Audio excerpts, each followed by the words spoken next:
Hello, everybody. Welcome back to Friend in Ministry Podcast. I'm your host, Cherise Wesson, a pastor, ministry consultant, leadership coach, and your friend in ministry. And this podcast is designed to help pastors and ministry leaders build healthy ministries, lead with wisdom, and remember that nobody should feel alone in ministry. Guys, today we're talking about inspections. And I have 10 of the most common church inspection failures. And I want to talk about how to prevent them. I want you guys to be set up to succeed, to do very well. And I know in ministry, the work never stops. There's always more to do in ministry, but I want this to be one of the least of your concerns. I want to help remove a weight from your shoulders, something that's in the back of your head, so that you can do what you do and you can do it well as a pastor, as a ministry leader. But if you have a church here in the United States, there are certain standards, certain legal responsibilities when we are pastoring a church. And there's really no way around these things. So we want to make sure that we're staying in compliance so that we can continue to minister and do what God has called us to do. So the number one most common church inspection failure I have down as blocked emergency exits. And here's why churches fail. Often, well-meaning volunteers, they can stack chairs close to the exit doors. We cannot do that. Or they tend to store things in hallways, or they have equipment blocking exit paths. So we must make sure that the emergency exits are not blocked, because they are exactly that. They are exits that we use in the case of an emergency. And here's what the inspectors care about. This is what they're looking for. In the event of an emergency, these exits must be clear and be able to be used immediately without having to move things, without having to use those to move those big Tupperware plastic containers that you get from Walmart or Home Depot, where you put the Easter and the Christmas decorations and costumes inside. Those need to be stored somewhere else, not in a hallway. Chairs can't be stacked in front of exit doors, and equipment cannot block exit paths. And here are some things to note. We must maintain a minimum of 36 to 44 inches of clearance in the exit path. Never store anything in the hallways. The hallways must be clear to come and go. And here's a good practice to do. Assign a volunteer to check the exits before every service and every event. You might feel like that's a bit much, but honestly, if we include the volunteers and we create a culture of having more eyes and more hands to do things, pastor, ministry leader, that's on you. So take the time to train volunteers to check. Hey, just double check, make sure no emergency exits are blocked, make sure the walkways are clear, make sure there's enough room. If we do these things and include other people in ministry, many hands make light work. So include the team. And here's a simple rule. If somebody cannot run out quickly, then the path is not compliant. Let's move on to number 2. Missing or expired fire extinguishers. And churches fail in this area because maybe they did not have the extinguishers inspected annually. That's something that must be done. Or maybe the inspection tag is missing. And I know in church it could come up missing in a lot of ways. The children pass by, take it, that someone in the nursery is chewing on it, whatever it might be. These tags can come up missing very easily. So we have to make sure that we are aware. When we pass by them, just double check. Make sure that there's an inspection tag on there and that it is not expired, that it has been inspected annually. Also, here's a big one. The fire extinguishers are often blocked or they're not mounted properly. Guys, you cannot stack anything that will block a fire extinguisher. You have to be able to have quick and immediate access to a fire extinguisher in the case of an emergency. And here are some ways that we can prevent this failure. Let's make sure we have annual professional inspections being done for these fire extinguishers, a monthly visual check by staff or volunteers. Once a month. You can use, if you have a greeter team or if you have a safety team or something like this, assign a team. Hey, the first Sunday of the month, go by and just do an inspection, visually check, make sure that we, number one, have the extinguishers, number two, that they have been inspected within the last 365 days, and make sure that they have the inspection tag and they're not blocked. And another way is make sure that they're mounted within visible reach. Once again, they cannot be hidden. So those are the ways that you can prevent that. And here's a quick tip. Again, use your volunteers. Create a monthly safety checklist. And if you need more information about what things to look for in detail, reach out to me at CheriseWesson.com. I can work with you. I can help you. I got tools, all kinds of stuff for that to help make your job much easier. So we definitely want to pay attention to the fire extinguishers. Number 3, exit signs and emergency lights that are not working. This is another reason why churches fail. Often it's because it could be something as simple as dead backup batteries, and you don't want to fail an inspection just because your batteries are dead. Broken exit lights. Maybe the youth group was playing dodgeball and they broke a light. It's fixable, but if you don't inspect yourself, if you don't check in advance, you're not going to know when it comes time for the professional inspection. It could be something as simple as the bulbs burnt out. And all of these are simple fixes. All of these are preventable before an inspection. So make sure we're double checking those. You can test the lights monthly using the little test button, and replace the batteries every 3 to 5 years. I would suggest sooner because it's easy to forget. I would recommend at least once a year checking the batteries, just making sure they're good. And just as a side note, inspectors will almost always test these lights. The exit signs, emergency lights, they're going to test them to be sure. So just be prepared for that. Number 4, over occupancy. And this is the reason why churches fail. Number 1, they don't have a posted occupancy sign saying this is the maximum occupancy. You must have that. Either the sign's not posted or their events or services exceed legal capacity. Number 1, praise God for growth. But number 2, let's use this as an opportunity to be creative with the growth, because we still need to stay inside of compliance legally. So this could be an opportunity. If you're outgrowing your church, praise God for that. That is an answer to prayer.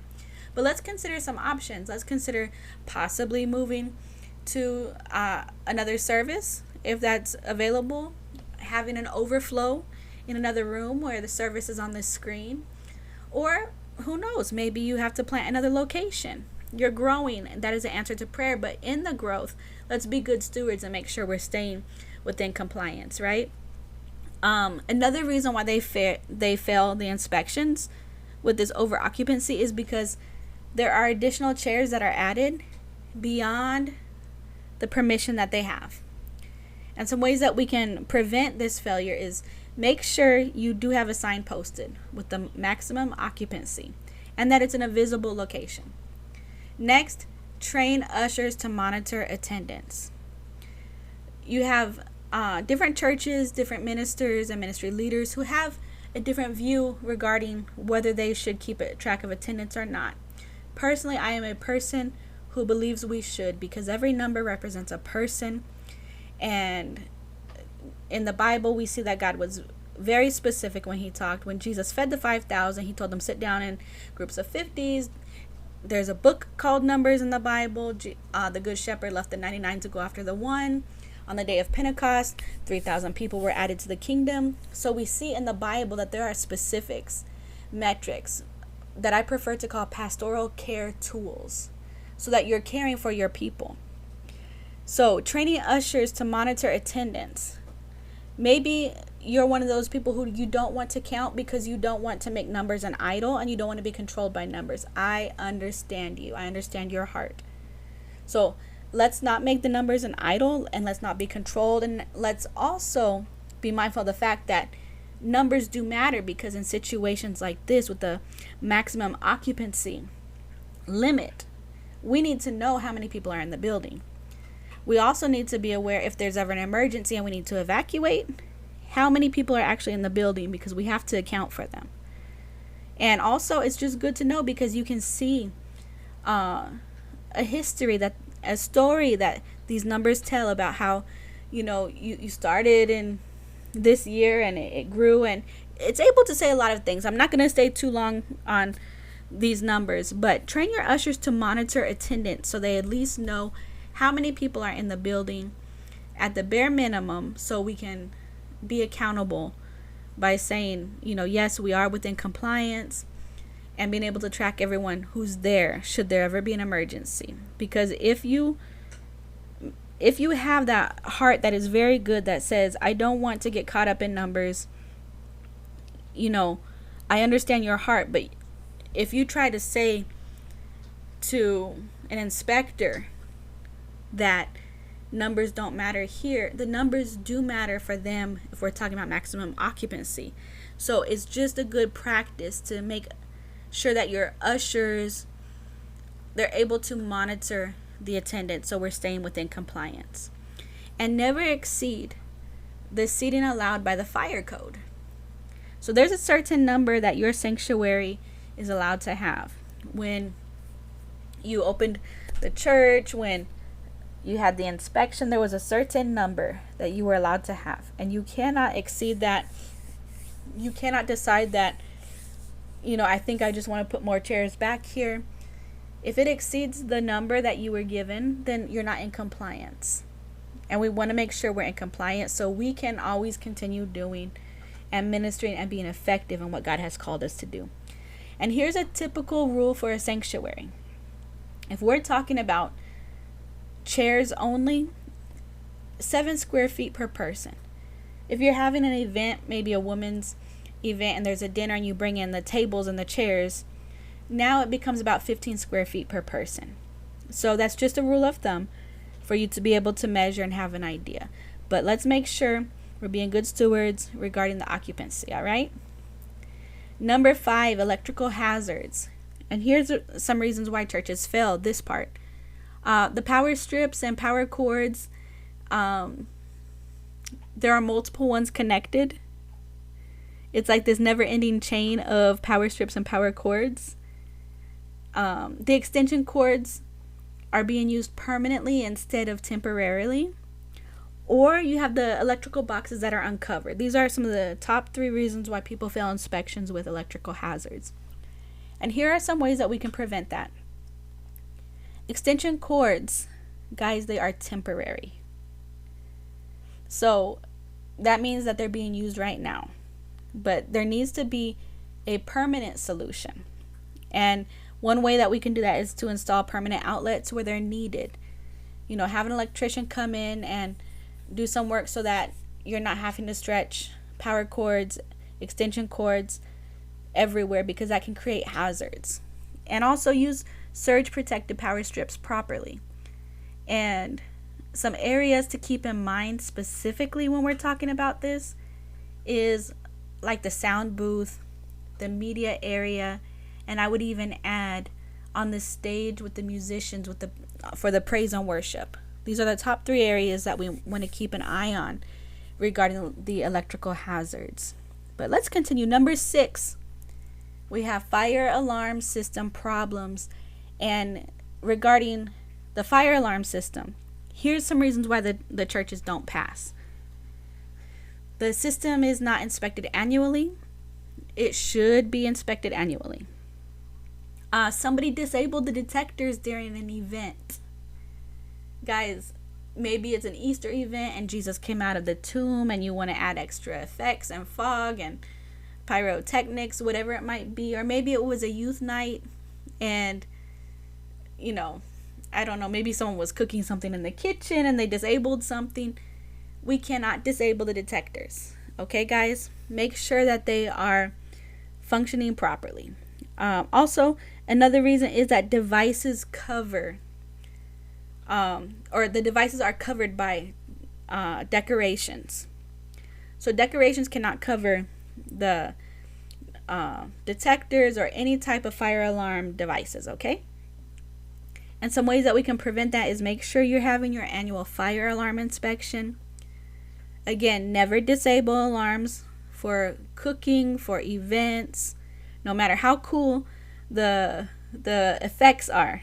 Don't disable the fire alarms. They're there for a reason. And keep the detectors from being blocked. So let's continue. We're already on number 7. Kitchen safety violations. And here are some of the problems. They can be grease buildup in the hoods, or no hood suppression system, or improper cooking equipment. And some ways that we can prevent that is make sure that if you're doing a lot of cooking, make sure every 6 months the hood system is being inspected. Have some professional cleaning and proper fire suppression. Make sure that's installed. So regarding the kitchen, this may not apply to as many churches depending on how much you are in the kitchen. But for those who are in there more frequently, you're going to need to pay more attention to this, especially regarding the grease buildup in the hoods. But let's continue. This next one I want to spend a little bit more time because this one does apply to every church. So number 8 is child safety compliance issues. This is so important, so huge. Children are some of our most vulnerable members in our church, and we must take extra care with them. And some reasons why churches often fail regarding the child safety compliance issues are, number 1, they don't have a secure check-in system. In the church, this should be the safest place for our children. And in order to make it safe, let's make sure that there's a safe and secure way that they're being checked in and they are being checked out by the appropriate people. It shouldn't be to the point where just anybody can come get a child. Know who checked the child in and how do you track that. This also helps with knowing about allergies. It's also good because you can make notes of, if there are any restraining orders or anything saying, something happened and this parent cannot pick them up. This parent has full custody, whatever it might be, to keep you, the child, the ministry safe. Have a secure check-in system. Doors without windows. So it's important to have windows on the doors so people can check in. If there ever was an emergency, first responders could check in there. Parents can pass by, make sure things are okay. It's just good to have windows on the doors. Inadequate supervision, and this could be anything from not having enough supervision. Maybe you have minors, teenagers who are helping, but they're not legal adults yet. Or maybe people are checking their phones too much. Whatever it might be, the supervision is not up to par. So we definitely want to make sure we have secure check-in systems, windows on the doors, supervision that is adequate. I also want to add a few more things regarding this. With the check-in system, with the inadequate supervision, one thing I think many churches do very well is having the 2-adult rule. That's very important, that no adult is alone with a child that's not their own. I would also add having cameras in the classrooms and hallways, in the hallways that lead to the bathrooms, that lead to the check-in area. Cameras will be your friends, because if not, it's one person's word against the other. And we don't ever want to be in a situation that a child could be harmed, or that the ministry could be liable, or that you could be liable. Background checks for volunteers. Anybody who works with children should have a background check. And I know this can be different depending on the church, because we have some churches who reach communities of people who have moved here, maybe in immigration processes, But we must find a way to make sure we're doing our due diligence to be sure that every person who is working with children has been cleared to work with children, that there's no history on them of having any harm to children. Because if there's ever a situation, insurance can deny claims or coverage if the church did not do their due diligence.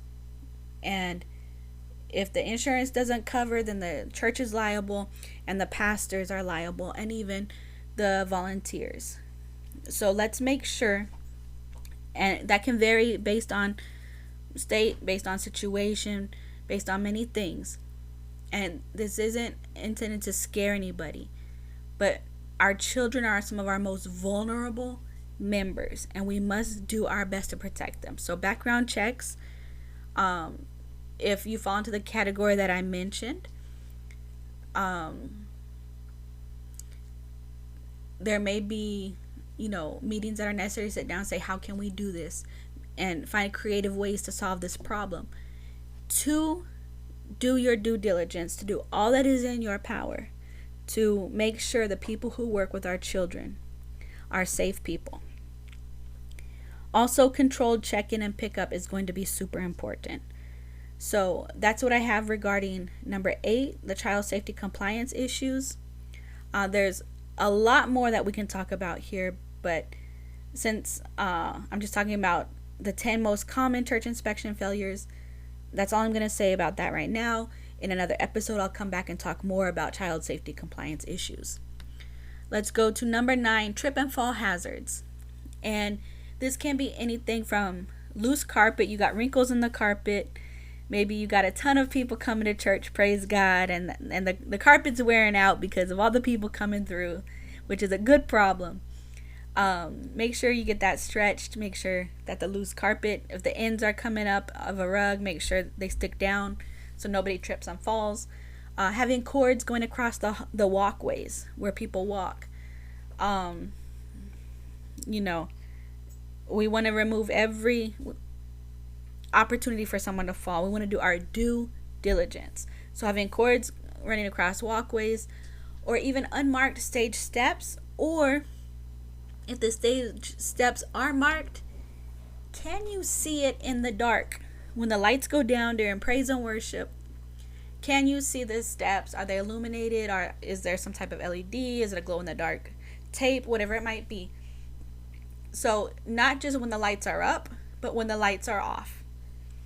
And some ways that we can prevent that failure of inspection can be tape or cable covers for cords, repair the flooring when necessary, and mark steps with visible tape. And finally, number 10.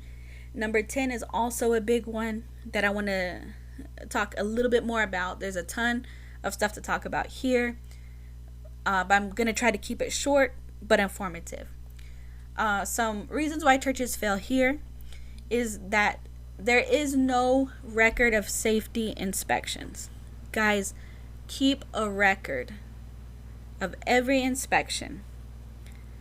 No evacuation plan. Churches must have an evacuation plan. What do you do in the case of inclement weather?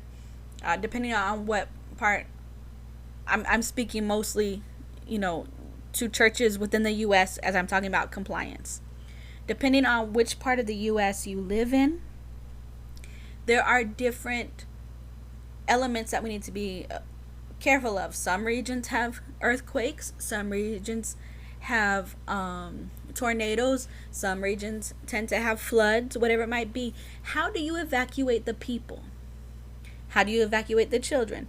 Do they know where to go? Are there signs posted about how to evacuate? Where are the nearest exits? Where do we go?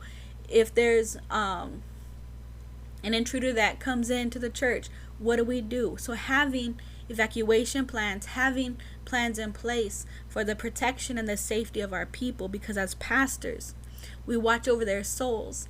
But as we have a physical location and people physically come in, we must also physically protect and care for these people. Also having no safety policies. We must have policies in place to protect and keep safe. We want to always show that we are doing our due diligence as good stewards to care for the people, and also to make sure we are in compliance with laws, with insurance requirements. So some things that we can do to prevent a failure with this documentation side is, let's make sure we maintain fire extinguisher inspection records. We did talk about that already. Fire alarm inspection certificate, emergency evacuation plans, and safety training records. When I talk about safety training, do you have somebody who's trained on the team, maybe a team who's trained to recognize suspicious behavior if someone comes in with suspicious or dangerous or harmful behavior? How do you recognize that? How do you deal with that? If there's a family that is going through a divorce or splitting up, and you're dealing with somebody who is overwhelmed by emotions showing up and angry, and people bring their personal challenges into the church, how do you deal with that?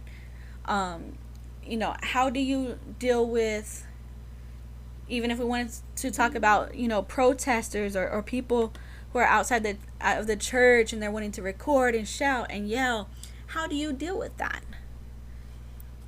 We can go on and on and on about potential situations, but do you have people that you trained on how to handle these situations, to minimize distractions, to minimize danger and harm? What do you do if you have to lock down? What do you do if you have to evacuate? Where do you evacuate to? How do you evacuate the children's ministry? So having these safety trainings, as well as keeping records of these trainings, is going to be huge. It's necessary. And some of the big things overall, as we talk about these 10 most common church inspection failures, the main pattern that inspectors are looking at is that it comes from a lack of systems, not bad intentions. So healthy churches create simple safety systems like a monthly facility checklist, volunteer safety teams, annual safety audits. So having systems set in place so that things function the way that they are intended to function. So you have team members who have eyes on things that they need to have eyes on, checking monthly the fire extinguishers, training and safety team members. These things are going to help immensely. They are going to protect you so much. So I believe that this was very informative. Some of the things that I do within Cherise Wesson Consulting is I do the safety audits and inspections to get you ready before the inspectors come. I sit down and I cover everything from safety of the facilities, even from the parking lot, to the policies and procedures that you have in place for the children's ministry. Many of these things I provide as a service through Cherise Wesson Consulting. So if you need that, if that's something that you desire, please feel free to reach out, CheriseWesson.com. I'm here to serve you guys, here to help you, helping you guys to lead with health, build healthy ministries, and be all that God has called you to be. So please feel free, make yourself at home on the site, reach out to me. And I do want to say again, thank you so much for listening to the Friend in Ministry podcast. And if this episode encouraged you, if it was informative to you, if it helped you, please consider sharing it with another pastor or ministry leader who might need it. And again, for more leadership tools and ministry resources, visit CheriseWesson.com. And remember, nobody should feel alone in ministry. I'll see you guys next time, and God bless.